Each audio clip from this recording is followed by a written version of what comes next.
law, there still appears to be some ambiguity about what the certificate will cover.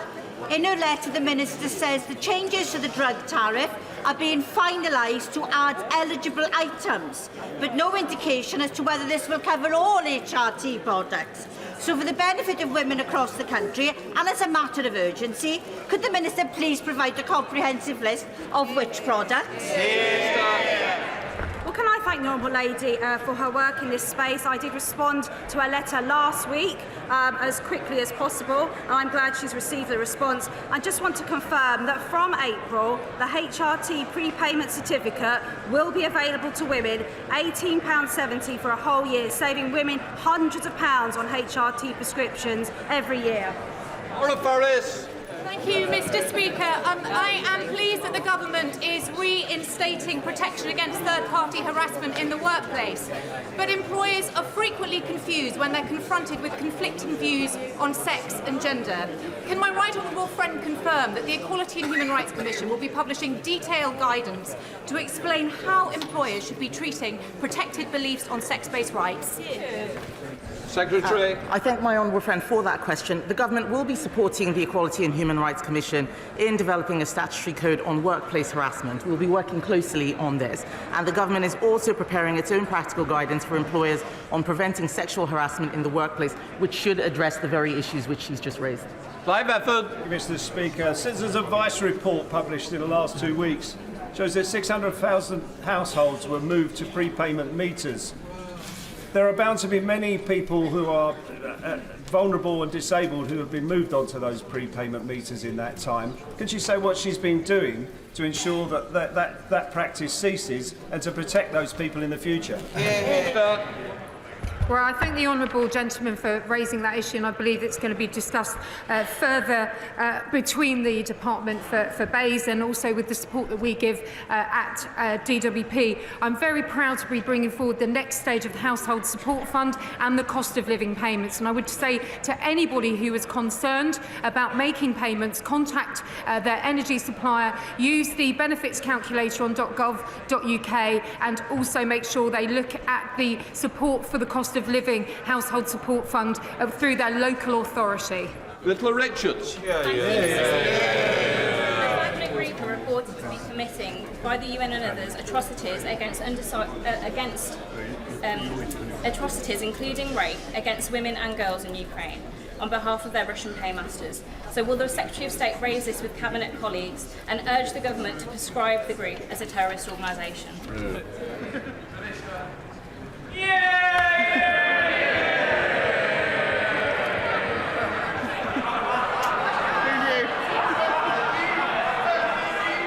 Mr. Speaker, the UK condemns Russia's use of Russian state proxies such as the Wagner Group in Ukraine and globally. And Wagner mercenaries operating in Ukraine in support of the Russian invasion, present in other conflict settings, including Mali and the Central African Republic, are continuing to bring us huge challenges. We are continuing to work with the Ukrainian government on tackling conflict-related sexual violence, including through UK expertise to support the investigations through the Atrocity Crimes Advisory Group, and we will not stop to provide that support. Final question, Nora Ali. Thank you, Mr. Speaker. The average cost of a full-time nursery place for a child under 2 when there's no government support costs around £14,000 a year, and much more in London. Can the Minister now get her government to put in the investment that's needed to fix the broken childcare system so that more mothers can return to work, particularly those who are single parents who struggle to return to work because of the lack of affordable childcare? Secretary. I thank the Honourable Lady for her question. This is, as I mentioned earlier, an issue that the government is working very, very hard on. And what I will do is raise this with my right honourable friend, the Secretary of State for Education, who can write to her and address those concerns more fully. Before we come to Prime Minister's questions, I'd like to point out that the British Sign Language interpretation of proceedings is available to watch on Parliament Live TV. We start with questions to Prime Minister Margaret Farrier. Question number 1, Mr. Speaker. Minister. Mr. Speaker, can I start by wishing everyone a happy Burns Night, especially to those celebrating in Scotland. And, Mr. Speaker, as we prepare to mark Holocaust Memorial Day, I'm sure the whole House will join me in paying tribute to the extraordinary courage of Britain's Holocaust survivors, including 94-year-old Eric Hirsch, who is with us here today. This government will legislate to build the Holocaust Memorial and Learning Centre next to Parliament, so the testimonies of survivors like Eric will be heard at the heart of our democracy by every generation to come. Mr. Speaker, this morning I had meetings with ministerial colleagues and others. In addition to my duties in this House, I shall have further such meetings later today. Thank you, Mr. Speaker. Shockingly, 1 in 6 women in the UK have experienced economic abuse. This is not just about money, but the restricting of access to other resources like food, housing or work. It's the lesser-known aspects of coercive control. It affects my constituents, the Prime Minister's constituents, and every member across this House. What plans does the Prime Minister have to review in detail government departments and policies, the way that government departments and policies can be exploited by abusers to ensure that these loopholes can be closed? Prime Minister. Well, Mr. Speaker, the Honourable Lady raises an important point, and let me assure her that this government is committed to tackling violence against women and girls. That's why we passed the landmark Domestic Abuse Bill, introduced new offences, for example, coercion, coercive control, stalking and others, and will continue to do everything we can to ensure women and girls feel as safe as they deserve and rightly should be. Marco Longe. Thank you, Mr. Speaker. While I was disappointed that Dudley did not make the final cut in the latest Levelling Up funding round, I am, of course, pleased that we received the £25 million Towns deal, the brand new Duncan Edwards leisure facility, and a transport interchange project secured since my election in 2019. But our high street, Mr. Speaker, is on its knees. So will the Prime Minister meet with me and Dudley Council to discuss our levelling up bid and how we can ensure success in the next round? Well, Mr. Speaker, my honourable friend is a great advocate for his constituents. And I'm delighted that, thanks to his efforts, Dudley has received £25 million from the Towns Fund. I know there will be disappointment about the Levelling Up Fund, but all bids, including that made by Dudley Council, can receive feedback to strengthen their bid for future rounds of funding, and I would be very happy to meet him further to discuss. We now come to the Leader of the Opposition, Keir Starmer. Thank you, Mr. Speaker. This week we will remember the 6 million Jews murdered in the Holocaust and all those scarred by genocide since, as we mark Holocaust Memorial Day. We must all commit across this House to defeat prejudice and hatred wherever we may find it. To work for a better future, we must find light in the darkness. I could also join the Prime Minister in wishing everyone a happy Burns night. Mr. Speaker, Zara Alina was walking home from a night out with her friends when she was savagely attacked, assaulted and beaten to death. Zara was a brilliant young woman, a trainee lawyer with a bright future. Her killer is a violent, racist, woman-hating thug, not fit to walk the same streets. No. But that's precisely the problem. He was free to walk the same streets. The Inspectorate report into her case says that opportunities were missed by the Probation Service that could have prevented this attack and saved her life. Does the Prime Minister accept those findings? Minister. Mr. Speaker, this was a truly terrible crime. And as the Chief Inspector has found, the failings in this case, and indeed others, were serious and indeed unacceptable. In both of the cases that are in the public domain, these failures can be traced to failings in the initial risk assessment, and that's why immediate steps are being taken to address the serious issues raised. Keir Starmer. I'm glad he accepts those findings. The report also says that staffing vacancies and excessive workloads contributed to those fatal failures.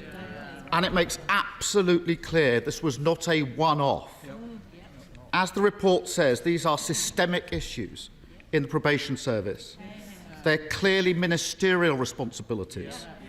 Does the Prime Minister accept those findings as well? Prime Minister. Mr. Speaker, let me outline for the honourable gentleman exactly what steps we are taking, and that's to ensure that mandatory training to improve risk assessments is being put in place. It's mandating checks with the police and children's services before a probation officer can recommend to the court that a convicted offender be given electronically monitored offence, and implementing new processes to guarantee the swift recall of offenders. And the action we are taking is already making a difference, as, for example, we see in the reduction of the number of electronically monitored curfews being given by the courts. Yes, Starmer. Mr. Speaker, it was Barking, Dagenham and Havering that tragically and fatally let Zara down. But across the country, probation services are failing. After a botched, then reversed privatisation, after a decade of underinvestment, it's yet another vital public service on its knees after 13 years of Tory government. I spoke to Zara's family this morning. It's hard to convey to this House the agony that they've been through.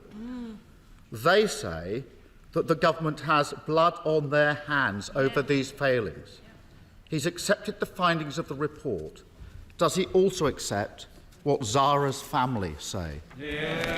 Prime Minister. Well, Mr. Speaker, my heart, of course, goes out to Zara's family. He mentioned accountability. The probation services has taken action where failings have been found and where that has been appropriate. And with regard to the overall service, because of the extra investment we're putting in, there's now £155 million a year being put into the probation service so that we can deliver better supervision of offenders. There's also been an increase in the number of senior probation officers. But one of the other things we must remember, Mr. Speaker, if we do want to increase the safety of women and girls out on our streets, that we need tough sentencing. And that's why this government passed the Police Crime and Sentencing Act, which the honourable gentleman opposite and his party opposed. In light of the case of Zara, I really don't think the Prime Minister should be boasting about the protection that he's putting in place for women. And I'm not going to take lectures from him about that. Does the Prime Minister agree that any politician who seeks to avoid the taxes they owe in this country is not fit to be in charge of taxpayer money? Well, Mr. Speaker, I'm pleased to make my position on this matter completely clear to the House. The issues in question occurred before I was Prime Minister. With regard to the appointment of the Minister without portfolio, the usual appointments process was followed. No issues were raised with me when he was appointed to his current role. And since I commented on this matter last week, more information has come forward. And that is why I have asked the independent advisor to look into the matter. Now, I obviously can't prejudge the outcome of that, but it is right that we fully investigate this matter and establish all the facts. Mr. Speaker, he avoided the question. I think anybody watching would think it's fairly obvious that someone who seeks to avoid tax can't also be in charge of tax. Yet, for some reason, the Prime Minister can't bring himself to say that or even acknowledge the question. Now, last week, the Prime Minister told this House that the chair of the Tory party had addressed his tax affairs in full and there was nothing to add. This week, after days of public pressure, the Prime Minister now says there are serious questions to answer. What changed? Prime Minister. Mr. Speaker, I know he reads from these prepared sheets, but he should listen to what I actually say.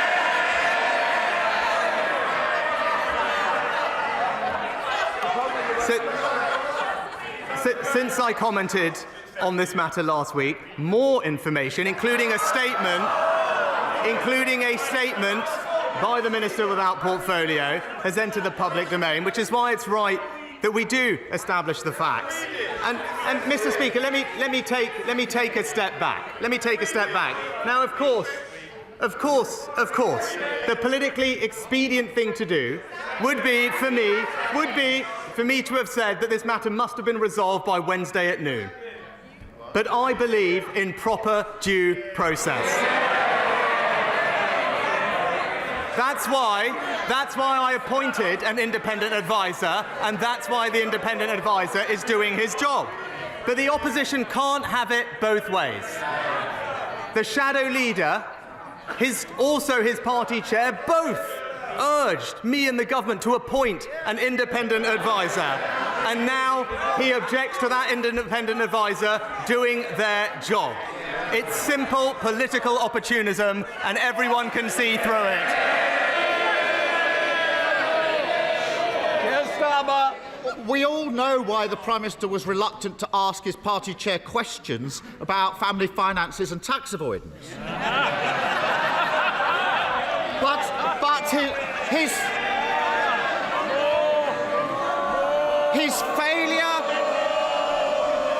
his failure to sack him when the whole country can see what's going on shows how hopelessly weak he is. A Prime Minister overseeing chaos, overwhelmed at every turn. He can't say when ambulances will get to heart attack victims again. He can't say when the prison system will keep streets safe again. He can't even deal with tax avoiders in his own cabinet. Is he starting to wonder if this job is just too big for him?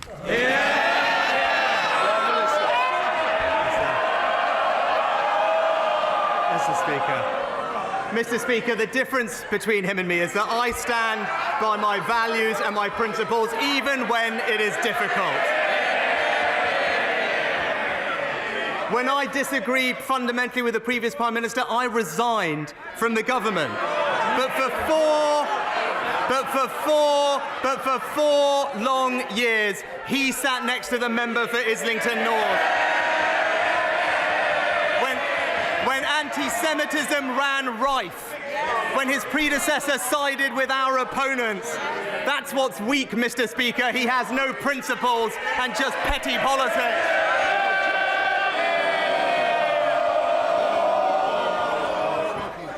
Thank you very much, Mr. Speaker. For our most vulnerable children, school is often their principal place of safety as well as education. But as reported in my review of school exclusions for the government in 2019, the unacceptable and illegal use of off-rolling is still shutting a worrying number of children out of the classroom, out of learning and out of the protection they need from gangs, violence and domestic abuse. And whilst there has been some impressive and excellent work done by the Department of Education to address this terrible practice, what more can my right honourable friend do to ensure that we now permanently exclude off-rolling from our schools? Prime Minister. Well, my honourable friend raises an important issue, and the government is clear that off-rolling is unlawful and unacceptable in any form, and the Department for Education continues to work with Ofsted to tackle it. Where Ofsted finds it, it will always be addressed in the inspection report, and it could also lead to a school's leadership being judged inadequate. We now come to the Leader of the SNP, Stephen. Mr. Speaker, let me start by echoing the sentiments of the Prime Minister and the Leader of the Opposition in relation to Holocaust Memorial Day. Truly horrific crimes that we must never forget and endeavour to ensure are never repeated. May I also send my heartfelt thoughts, and indeed I hope those of all across the Chamber, to the firefighter who's in serious condition in Edinburgh at this moment in time, following the blaze in Edinburgh just a few days ago. Mr. Speaker, may I ask the Prime Minister, what advice would he have for individuals seeking to protect their personal finances? Should they seek out a future chair of the BBC to help secure an £800,000 loan? Should they set up a trust in Gibraltar and hope that HMRC simply don't notice?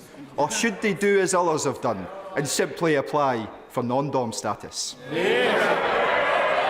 Minister. Mr. Speaker, let me share with the honourable gentleman expressing my sympathies to the families and indeed the firefighter who's currently in hospital. I'm sorry to hear that and wish him a speedy recovery. Mr. Speaker, I'm proud of the record of this government is supporting the most vulnerable in our society. Just this winter, helping all families £900 with their energy bills, raising the national living wage to record levels and ensuring that our pensioners get the support they need. That's what this government is doing to ensure financial security in this country.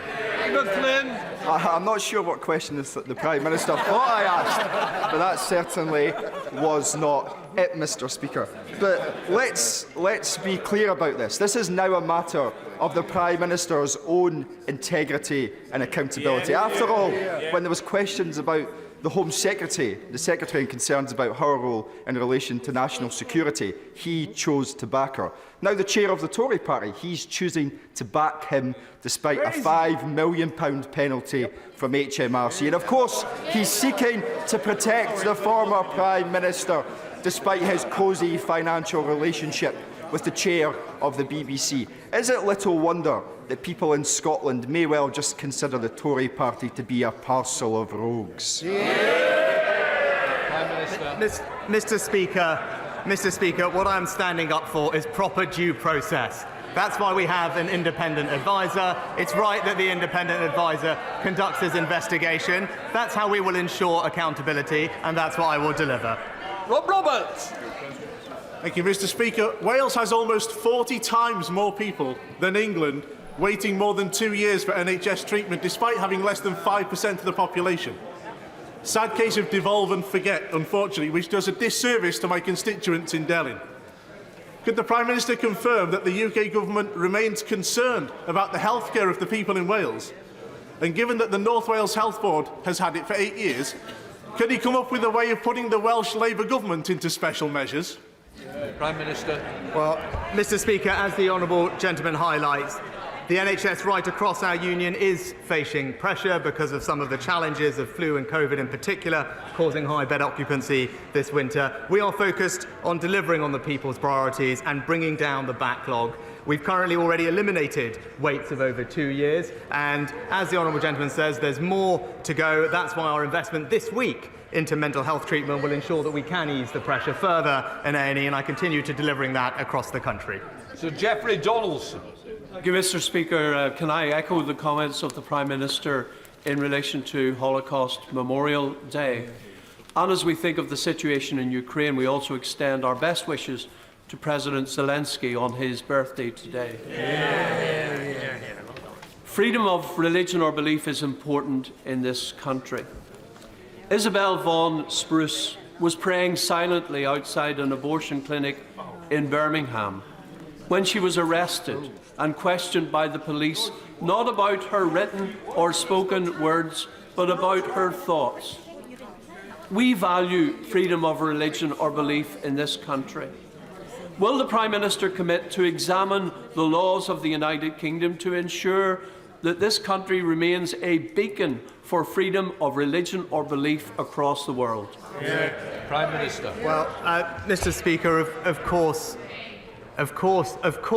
we believe in freedom of religious expression and belief in this country, but we also are balancing that with the rights of women to seek legal and safe abortions. That is currently being discussed in this Parliament. These matters are always matters of free vote, and I know members will treat them with the sensitivity that they deserve. Dr. Liam Fox. Thank you, Mr. Speaker. Innocent civilians are being murdered in Ukraine on Putin's orders as we speak. And as we see in a warmed House of Commons, families are freezing because their electricity is being cut off by Russian forces. Putin believes that Ukraine is more important to him than the free world and is moving to a full war footing. So the Ukrainians must make gains on the battlefield, and the next 6 months are crucial. They need a full range of weapons, Mr. Speaker, air defence, artillery, longer-range missiles and tanks, and enough to make a real difference. The UK has shown great leadership on this issue. Can I ask, therefore, my right honourable friend to use every means at his disposal, domestic and international, to honour the courage of the people of Ukraine and to defend the whole world order, because ultimately that is what we're really talking about. Prime Minister. Well, Mr. Speaker, I've made clear that the UK and our allies must accelerate our efforts to ensure Ukraine wins this war and secures a lasting peace.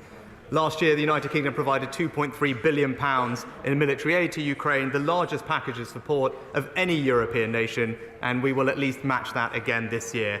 And as my right honourable friend knows, last week I announced that we would gift many battle tanks as part of the next major package of UK support to Ukraine, and I'm pleased that our friends and allies are preparing to follow our lead. Dr. Rupa. Mr. Speaker, London has it all: prime property, shopping, schools, even the perfect time zone for money laundering. And while there has been movement with Russian oligarchs, it's not just them. We know that there are relatives of regimes that we all condemn on both sides of this House that are running bogus Islamic centres just as fronts to stash their dirty cash, amongst other things. So when will the NCA be adequately financed so we can be a world leader in anti-corruption, as we promised in 2016? Or is there a lack of political will to upset the apple cart? Well, Mr. Speaker, the honourable lady should know that we're currently in the process of legislating the Economic Crime Bill, which puts in place many more measures to allow us to tackle some of the issues that she raised, and also introduces the Economic Crime Levy, which will provide considerably more funding to tackle economic crime in the UK. Sir McCartney. Thank you, Mr. Speaker. The Trans-Pennine Rail upgrade is underway, which is good news, with stations in Slough and Marsden getting improvements. But what's not such good news, Mr. Speaker, is the dozens of daily rail service cancellations by Trans-Pennine Express, which is causing absolute misery for my constituents, trying to get to work, trying to get to college, trying to visit family and friends. The franchise is up in May, Mr. Speaker. So does the Prime Minister agree with me? Enough is enough.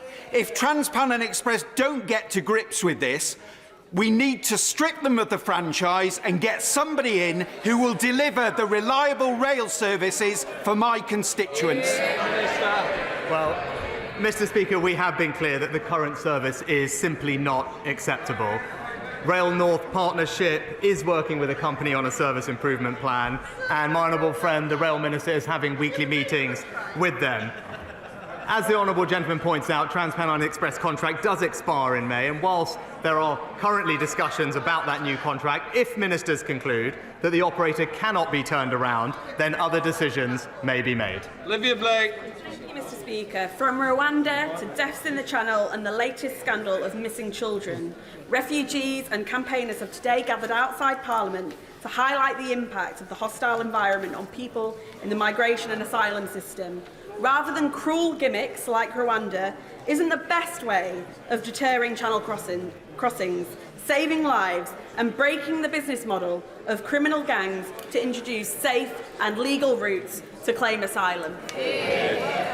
Well, Mr. Speaker, this just is about fairness. It's about fairness for those that seek to come here legally. It's about fairness for those who are here and our ability to integrate and support those who we want to. What we will do is break the cycle of criminal gangs, which are causing untold misery, leading to deaths in the Channel. And that's why we will introduce legislation that makes it clear that if you come here illegally, we will be able to detain you and swiftly remove you to a safe third country. That is the reasonable and common sense approach that the vast majority of the British public supports. Sir Oliver Hill. The Prime Minister will be aware of my concern that mental health patients should not be forced into accident and emergency departments when what they really need is specialist care. Can he say more about the extra money that's being made available for urgent mental health care facilities, and also what impact he thinks that will have, first on the treatment of mental health patients, but also on the general situation in A&E departments? Prime Minister. My right honourable friend is absolutely right. People in mental health crisis deserve compassionate care in a safe and appropriate setting, and too often they end up in A&E when they should be receiving specialist treatment elsewhere. This week's announcement is in mental health ambulances, crisis cafes, crisis houses and mental health urgent treatment centres will make sure that patients do get the vital help they need whilst easing pressures on emergency departments and freeing up staff time. My right honourable friend is absolutely right to highlight this issue. Our announcement this week will make a major difference. As a trustee of the Holocaust Memorial Day Trust, this week I was honoured to hear from Leah Lesser, a Holocaust survivor who came to this country by herself at the age of 8 because her parents believed that the UK was a safe haven for vulnerable children. This week, I also read the government's own statistics, which said that there are 200 asylum-seeking, unaccompanied children who are missing from hotels in the UK. Ministers have admitted that they have no idea about the whereabouts of these children. So could I ask the Prime Minister, does he still think that the UK is a safe haven for vulnerable children? Well, Mr. Speaker, the United Kingdom has opened up its hearts and homes to hundreds of thousands of people over the last few years, from Syria, from Afghanistan, from Ukraine, from Hong Kong, and provided refuge and sanctuary to many children in that process. But the reports that we have read about are concerning. Local authorities have a statutory duty to protect all children, regardless of where they go missing from. And in that situation, they work closely with the local agencies, including the police, to establish their whereabouts. And that's why it's so important that we end the use of hotels for unaccompanied asylum seekers and reduce pressure on the overall system. That's what our plans will do. James Duddridge. Thank you, Mr. Speaker. Constituents in Southend and Rochford very much welcome the energy bill support scheme that's helped 99% of households around the United Kingdom with rising fuel prices despite Putin's barbaric war in Ukraine. Can the Prime Minister assure my constituents and indeed this House that he's committed to continue helping with the cost of living, not only this winter, but next winter? Well, my honourable friend is absolutely right about this government's commitment to support all families with the cost of living. This winter, around £900 of support, but next year, as the energy price guarantee evolves, it will still be there to support families with around £500 of support. And this comes on top of record increases in the national living wage, worth about £1,600, and supporting our pensioners and the most vulnerable by inflating their benefits and pensions with inflation. Clive Efford. In 2021, the government enabled Yevgeny Prigozhin, former chef to Putin and founder of Wagner, to dodge UK sanctions to pursue a case in London against British journalist Elliot Higgins, who had exposed Prigozhin's link to Wagner. Prigozhin believed that silencing Higgins would get his sanctions lifted. The overriding of UK sanctions was approved by the Treasury when the Prime Minister was Chancellor. Prigozhin's English lawyers wrote that serving notice on Higgins, and I quote, will require Treasury approval. So what values did the Prime Minister apply when he allowed a Putin warlord to use our courts to try to silence a British journalist and undermine UK sanctions? Prime Minister. Well, Mr. Speaker, I'm proud of our record in leading, actually, when it comes to sanctioning those people connected with the Putin regime. I think at last count we've sanctioned over 1,000 people and frozen tens of billions of pounds of assets. I am aware of the case he's raised. We are looking at it. But there is, as he knows, OFSI, who deal with the licensing situations in these matters. But I'm happy to get back to him on the specific case that he raised. Nicola Richards. Thank you, Mr. Speaker. May I echo my right honourable friend's comments on the importance of Holocaust Memorial Day and welcome his renewed commitment today regarding the Holocaust Memorial and Learning Centre.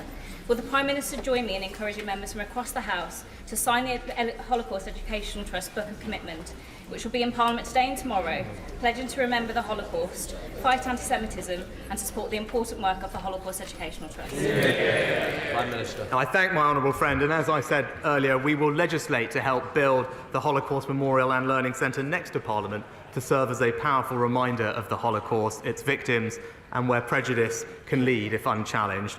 I also join her in thanking the Holocaust Educational Trust for their fantastic work, and I join my honourable friend in encouraging all members to sign the Book of Commitment, as I will be doing later today. And this Slaughter. Thank you, Mr. Speaker. A week ago, my constituent, Ali Reza Akbari, was executed by order of the regime in Iran. In the 3 years preceding and the days following his murder, the UK government made little effort to protect the life or protest the death of a British national. Tomorrow, Mr Akbari's family and I meet the Foreign Office Minister. They want to hear what help the government can offer them at this time of their greatest suffering. Today, this House wants to hear from the Prime Minister what sanction he will impose on the regime beyond the trifling steps taken so far. First and foremost, will he show some courage, follow the lead of the United States and the European Parliament, and prescribe the entire Revolutionary Guard Corps as a terrorist organisation? Prime Minister. Mr. Speaker, the regime is prolonging the suffering of the family, and it is sadly typical of their disregard for basic human dignity. I've spoken before about my views in Iran when I was before the Liaison Committee, and Iran must now provide answers about the circumstances of his death and his burial. We have actually pressed the Iranian regime formally through their chargé d'affaires in London and the Foreign Ministry in Tehran, and will continue to do so until the family get the answers they deserve and have sanctioned several members connected with the case. Redcliffe. Thank you, Mr. Speaker. Can I thank the Prime Minister and the Chancellor for visiting Hindon and Haslingden just last week to hear about the transformative difference that the Levelling Up funding will make. This is a historic investment with over £40 million secured. So does he agree with me that we're delivering on exactly what was promised in 2019 to the areas that were forgotten the most, like Hindon and Haslingden? And will he visit once works are completed to see the difference himself? Well, my honourable friend is a fantastic champion for her local community, and the result showed when the Chancellor and I were lucky to visit her last week. And as she pointed out, and as did many of the people that we spoke to, this was an area that had been forgotten, neglected for decades, but it's this government that is putting in the investment, spreading opportunity, making jobs, and making sure that people can feel enormously pride of the place that they call home. Sherman. Mr. Speaker, does the Prime Minister realise that most people in my constituency think it's his role to keep our country safe? Yeah. Is he aware that in all those years I've been in Parliament, I have never heard a situation where our army and armed forces are so run down that the chairman of the Defence Select Committee and the Secretary of State for Defence both say our armed forces have been hollowed out and are unfit to put a division into active service? What's he going to do about that? Prime Minister. Well, Mr. Speaker, the honourable gentleman seems to forget the fact that we've invested an extra £24 billion in our armed services. It's a record uplift in defence spending, ensures that we are one of the leading spenders on defence in NATO, and we will continue to ensure that we have one of the best equipped fighting forces anywhere in the world. And as we can see by the recent announcement on tanks, we continue to lead the world when it comes to standing up for not just our safety, but the safety of our allies around the world. Sir Michael Penning. Thank you very much, Mr. Speaker. And as a former firefighter, the whole House will pray for the firefighter that's fighting for his life in Scotland today. Our emergency services go one way into the danger while we come the other way, and our thoughts and prayers should be with them. On a separate note, Prime Minister, the Cornwall Borough Council, the Conservative-led council in my constituency, have done a fantastic job in building new houses, social housing and council houses. Can the Prime Minister assure me that we're not going to be pushed into green belt any more than we have already, and we can protect the children in my constituency? Prime Minister. Well, Mr. Speaker, the honourable gentleman, and I join him in praising his local council for ensuring that we build homes in the right places and make sure that our young people can fulfil the dream of home ownership. But he's also right to say that this government will always protect our precious green spaces, and the recent changes to our planning reforms will ensure that we can protect the green belt everywhere, and his local community and others will benefit from those protections as we keep our local areas beautiful. Martin Day. Thank you, Mr. Speaker. UK and a Changing Europe has reported that at the end of 2022, 60% of voters said their cost of living had increased, and 38% that their personal finances had been negatively affected from not being a member of the European Union. While OBR forecasts a 4% reduction in GDP, only 2/5 of which have already happened. Surely the Prime Minister would agree with me, with the electorate and the experts, that Brexit has only served to exacerbate cost of living and economic challenging facing these islands. Prime Minister. Mr. Speaker, Russia's illegal war in Ukraine and the impact it's had on energy supplies has nothing to do with Brexit, Mr. Speaker. But what we are doing is ensuring that we can support families with those cost of living pressures. That's why we provided £900 of support this winter with energy bills. That's why we're increasing the national living wage to record levels, and we will continue to stand behind Britain's families until we can bring inflation back down to where it belongs. Virginia Crosby. Mr. Speaker, I know the Prime Minister will share my concerns at the news this morning that 730 people may lose their jobs at the Two Sisters chicken factory in Llangefni, one of the largest employers on Ynys Môn. What support can the government offer to both my constituents who are affected by this devastating news and the wider community at this difficult time?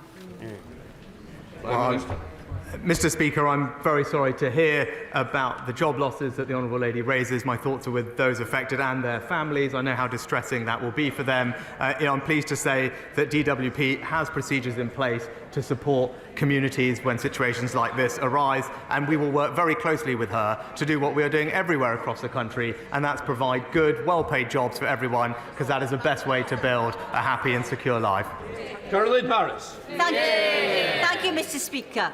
Exercise is essential for both physical and mental well-being, but with spiralling energy costs, many venues, like the Freedom Leisure Centres in my constituency, are struggling to cope.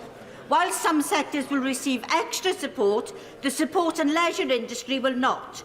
If the Prime Minister agrees with me that this sector is vital to the long-term health of our communities, why is his government not providing them with the financial support they need to thrive? Prime Minister. Well, Mr. Speaker, of course I agree with the Honourable Lady that exercise and leisure centres are important, and that's why we provided significant support to them during COVID and beyond. And with regard to energy prices now, the Chancellor has set out the new relief scheme that will run after the current one expires. It provides considerable support to all sorts of organisations up and down the country, and I'm sure it will benefit many businesses and organisations in her constituency. I understand that the case referred to by the Right Honourable Member for Lagan Valley is currently before the courts. It is therefore covered by the House's sub judice resolution and should not be referred to in this House. It is, of course, open to any member to ask I waive the resolution in particular case, but that has not happened in this case, and so therefore should not be discussed at all. I'm going to leave it at that. Right. Sends PMQs before I calls the urgent question. We'll let you.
Order. A point of order, is it related to the questions we've just had?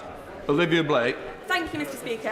Apologies, I forgot to refer the House to my register of interests for the support I received from the RAMP project and my APPG co-chairship of migration. Apologies. Thank you. Right, let us move on to the urgent question. David Lammy. Well, thank you very much, Mr. Speaker. To ask the Minister if he will make a statement on reports that the UK government assisted the Wagner Group, head Evgeny Prigozhin, in circumventing the UK sanctions regime. Minister. Thank you, Mr. Speaker. The war in Ukraine